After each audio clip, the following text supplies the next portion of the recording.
عارف ايه المشكلة الحقيقية اللي مخلياك واقف مكانك بقالك فترة؟ مش انك مش عارف تبدأ ولا انك ما عندكش شغف. المشكلة الحقيقية انك مستني الوقت المثالي، مستني تقوم الساعة 5 الفجر، مستني اول الشهر بداية السنة، والوقت ده عمره ما هيجي.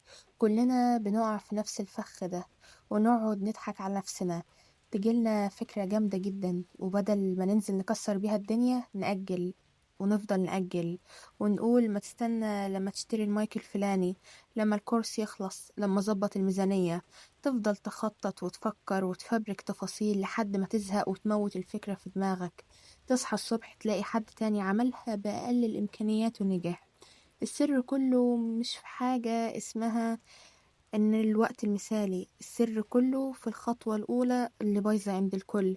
زي ما بكلمك، ابدأ بأي امكانيات معاك دلوقتي، نزل اول فيديو على اليوتيوب او على تيك توك او على اي منصة للتواصل الاجتماعي بجودة نص نص.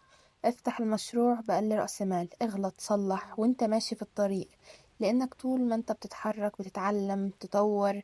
لكن لو مستني السقف يقع عليك عشان تبدأ تتحرك، هتفضل واقف مكانك، عمرك ما هتاخد أي خطوة. سيبك من الحجج اللي بتعطلك ودوس دلوقتي على الحاجة اللي انت مأجلها، وشوف النتيجة بنفسك وقولي في الكومنتات ايه أول خطوة هتاخدها النهاردة ومش هتأجلها لبكرة.